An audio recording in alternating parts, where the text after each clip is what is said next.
Welcome back, guys. It's the Tightwad, and today I'm planting a tomato plant. This is a husky cherry red plant, but you plant all tomato plants in the same way. And today we're going to talk about how, because most people do it wrong. If you ever take the time to read the tag on your plants, they always have helpful information, including planting instructions. So on this tomato plant tag, you can see that it requires 6+ hours of full sun. So tomatoes like a lot of sunlight. They need to be planted 36 inches or 3 feet apart from plant to plant. And then the planting depth says bury 2/3 of the plant.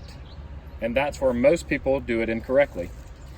So a lot of people tend to plant the plant at the soil line, which is right here. But actually you're supposed to plant it all the way up to the top up here. 2/3 of the plant should be below the soil line. So planting it all the way up to the top.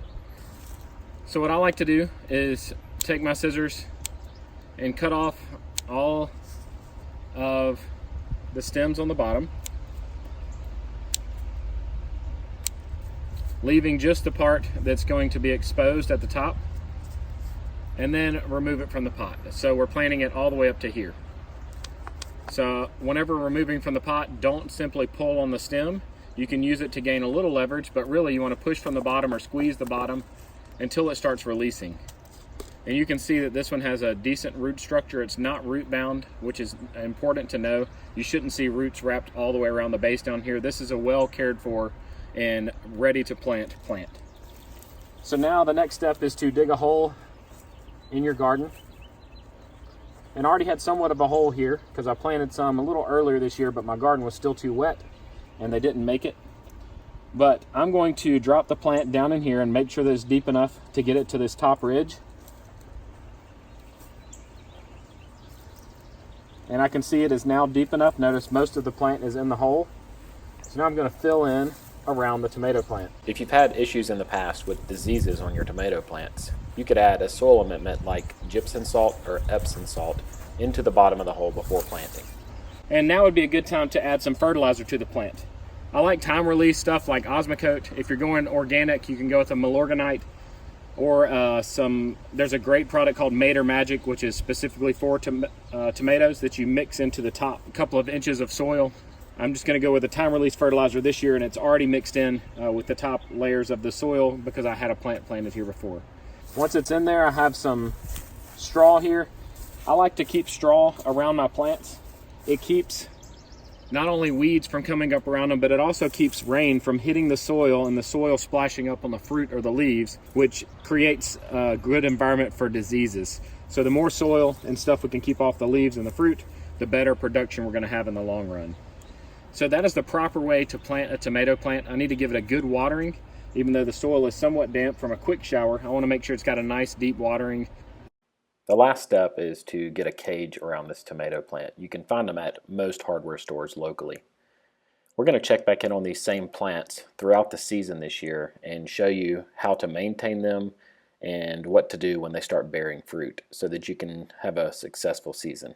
In just 1 week, that plant has grown this much. And I want to show you something I do to maintain plants. This little piece right here is called a sucker. And I try to come out about once a week and remove all the suckers from the plant, because if you don't, we're going to have another stalk growing up and your plant will look nice and big and pretty, but it won't be able to sustain itself. So coming through and just picking the suckers off of the plants will help them maintain one center stalk and a bunch of branches that it can sustain. Here's another plant with a little more substantial sucker growing here. So I'm going to pick this one off.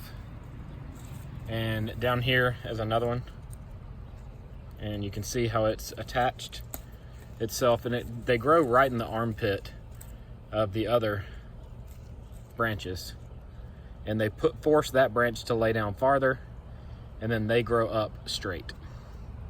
So this plant is an example of one where I did not pinch a sucker. There's a sucker right here that has now become a large branch. Since it's already developed that much, I'm going to go ahead and maintain it, and we'll keep track of this plant throughout the season so that you can see how it affects the growth pattern. But I'm going to go ahead and pull off some of the newer suckers that have formed higher up. Here are the tomato plants again after about 3.5 weeks of growth. Today I'm going to be adding some stakes. You can see how this plant is starting to lean over even though it's in the cage. So I'm adding these long metal stakes to it, and I'm going to tie them up so that they stand up straight.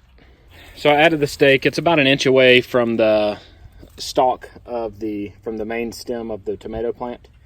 And now I have some elastic cord that I'm going to tie the stem of the tomato plant to the stake with. Any type of elastic cord will work, but this is what I use. It's biodegradable, so eventually it will dissolve and just go into the ground if I don't cut it off and throw it away later. But it's nice and flexible, so it grows with the plant, but it still holds it up straight. These have been in the ground about 4 weeks now, and you can see we finally have some flowers setting, some blooms. And on the one next to it, you can see we have a few more. And it's nice and healthy looking and growing strong. The base is nice and thick. And at this point, we're just keeping it watered. This is our tomato plant with, I think, 2 weeks since the last update. We've had a ton of rain finally. We went about 20 days with no rain. And these guys have shot up several inches in the last couple of days. We have some blooms that have set here, and actually some tomatoes forming here, and some bigger ones already down in here. So in the next 2 or 3 weeks, we should have some tomatoes ready to eat. I kept the same process alive for most of the season, and these are my tomato plants now after about a month since the last video. These down here got a little bit too much water during a 2-day period when we had about 6 inches of rain and started to wilt, but they've come back strong and they're looking beautiful and producing some nice tomatoes now. We've already harvested a little over 20 tomatoes from the garden and probably 50 or 60 jalapenos, mammoth jalapenos, and a few of the poblanos. Some of our plants did not make it. This one here has struggled the whole growing season. I pulled this one up because some kind of bugs or animals got to this one.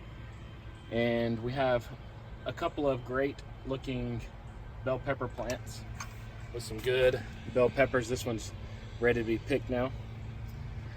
But with a little TLC, you can definitely have a garden that is part shade and part sun, as this one is.